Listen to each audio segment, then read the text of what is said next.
YouTube was This your boy Zeb back with another bang in this video. Crawford speaks on Tank Davis. He says, I really don't like that dude. Enough said, let's get it. First of all, I believe this was an interview with Cigar Talk. I watched this interview with Najee on Cigar Talk. It was a good interview. Crawford real well spoken. And, he really got a calm composure. He don't really change his voice up a lot. He real what's the word I'm looking for? Melancholy. He be chilling. He says he would not even think about coming up to 154. Talking about Tank. He says, yes, if he could pick his opponent, he would come to 147. He also says if Tank could pick his opponent, he would do it, but he would never come from 135 to 54 like Crawford did.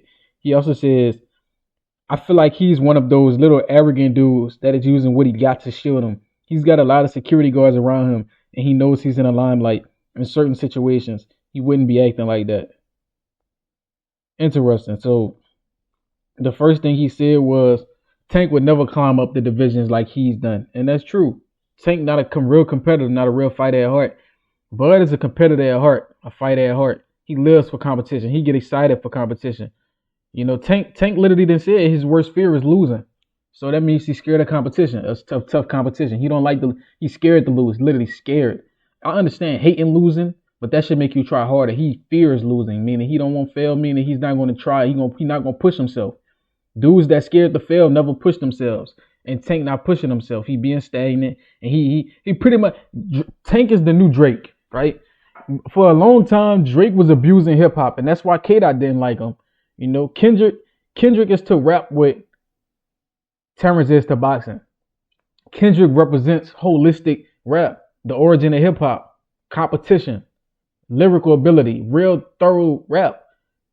Terrence Crawford represents the origin of boxing, competition, the best fighting the best, real thorough boxer, right? So Kendrick is to rap what Terrence is to boxing, right?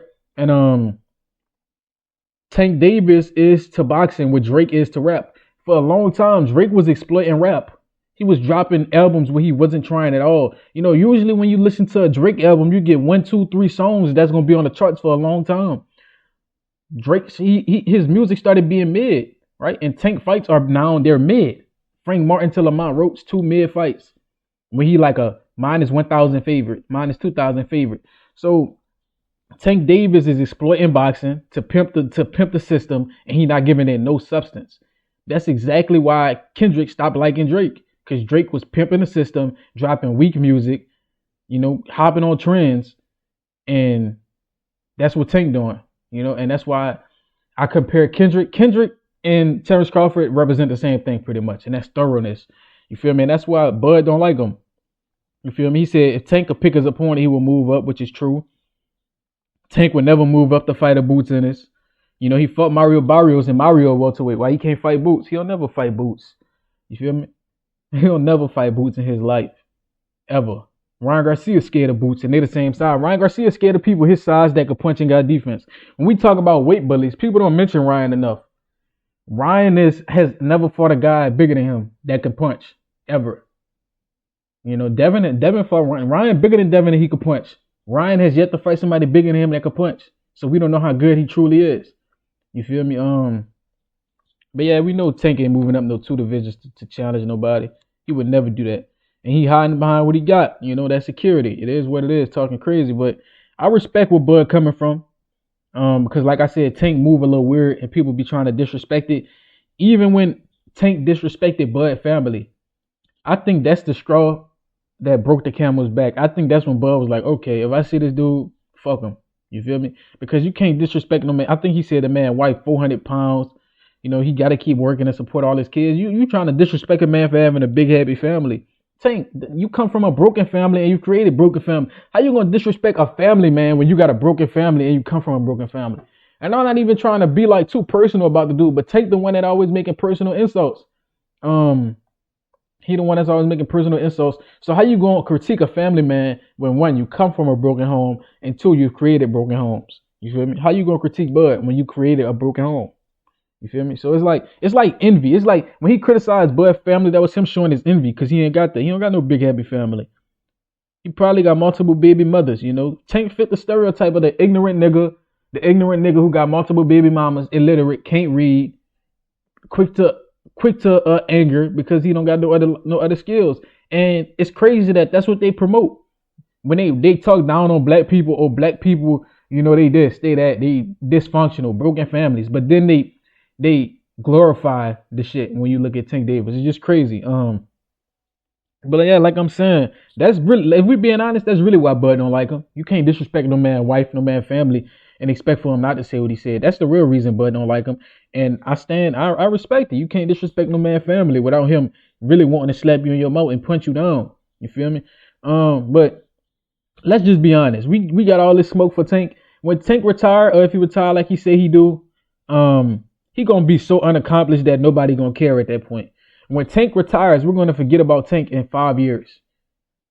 Because when we go and talk about the greatest ever at a division, we're gonna talk about who had all the belts, what accomplishments they had. When they talk about Tank, oh, Tank was the knockout artist. Okay, cool. Who did he knock out that was worthwhile? Ryan Garcia. Who else? Just Ryan. That's it. Ryan Garcia, the only dude he knocked out Gamboa, but Terrence Crawford was the first dude to knock out Gamboa. And Gamboa was beating Tank up, I heard. So if we look at common opponents, Tank Bud did a better job. You feel me? But Gamboa was a hell of a fighter. So his best two knockouts are Ryan and Gamboa. Anybody else we don't care about. Ryan and Gamboa are his best two knockouts. And when we talk about all-time greats, nobody gonna say Tank. We gonna say the all-time greats: Bud, Floyd, Sugar Ray Leonard, Marvin Hagler, Tommy Hearns, Roberto Duran, Sugar Ray Robinson, Pernell Whitaker, Oscar Valdez. I said Oscar Valdez. Oscar De La Hoya, Tito Trinidad, Bernard Hopkins, Roy Jones. I know boxing. Antonio Tarver. We're gonna talk about guys like that. James Toney. That's the guys we're gonna be talking about when we talking about the greatest ever. We're not gonna talk about no Tank when we talking about the greatest ever. Tank best fights were against Pitbull, Gamboa, and Ryan. Dude got one. He don't even have a Hall of Fame on his resume. Tank don't have a single Hall of Fame on his resume. He dug Lomachenko. He ducked everybody at 30. He should have been undisputed at 30, but he didn't fight Valdez. He didn't fight none of the guys at 30. He didn't fight Loma at 30. He didn't fight none of those guys at 30. He could have been undisputed at 30, but he was being weird, So now, when he retired in 5 years, the people who really love boxing, we're gonna forget about Tank. Because there's so much talent coming behind him. We don't care about Tank. We got Abdullah Mason, Carmel Moulton, Floyd Schofield, and more to come. You feel me? Keyshawn Davis. We got so much talent at 135 that we don't care that when Tank leave, we're going to be happy. I'm being honest. Because he's holding up the division. You feel me? And when these dudes get the opportunity, we're going to see what they made of. But let me know what y'all think. Like, comment, subscribe, and share this. Till next time.